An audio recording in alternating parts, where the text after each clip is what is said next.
இப்படி நடக்கும்னு சொல்லிட்டு நான் கொஞ்சம் கூட எதிர்பார்க்கல. என்னாச்சு அப்படின்னா, நேற்று நைட்டு ஒரு முக்கியமான பர்சனோட மீட்டிங் ஒரு 1.5 மணி நேரம் முடிச்சுட்டு, அதுக்கப்புறம் என்னோட டீம்கிட்ட என்னென்ன ஒர்க்லாம் நம்ம பண்ண போகணும், இன்னும் பெண்டிங் இருக்கு. அது மட்டும் இல்லாமல் அப்கமிங் என்னென்ன ஒர்க்லாம் இன்னும் பண்ண வேண்டியது இருக்கு, பிளான் என்னென்ன ஸ்டேஜில் இருக்கு அப்படிங்கிறது எல்லாத்தையும் டிஸ்கஸ் பண்ணிட்டு இருக்கும்போது சடனாக என் ஃப்ரெண்டு கிட்ட இருந்து ஒரு ஃபோன் கால்.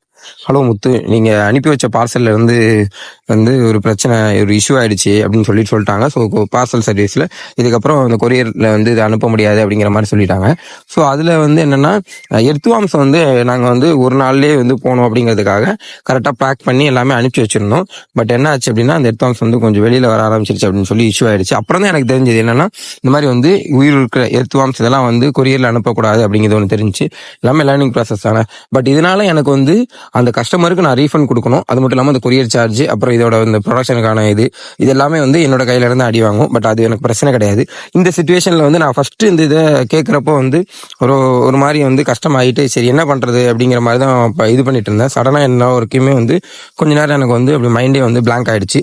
ஸோ அதுக்கப்புறம் ஒரு 10 நிமிஷம் வந்து அப்படி பெட்ல படுத்து யோசிச்சேன். ஸோ இந்த விஷயத்த இப்போ நமக்கு ஃபேஸ் பண்றோம், இதை வந்து ஃபியூச்சர்ல நம்ம ஃபேஸ் பண்ணக்கூடாது.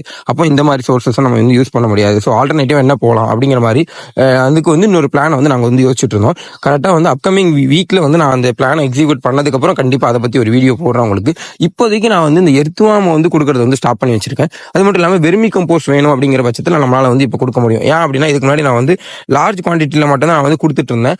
இப்போ வந்து 1 kg 2 kg இருந்தாலும் வந்து உங்களால் வாங்கிக்க முடியும். பட் அதுக்கான கொரியர் சார்ஜஸ் நீங்கள் கொடுக்குற மாதிரி இருக்கும். ஸோ உங்களுக்கு எது பெட்டராக இருக்குமோ அதை நீங்கள் வந்து வாங்கிக்கலாம்.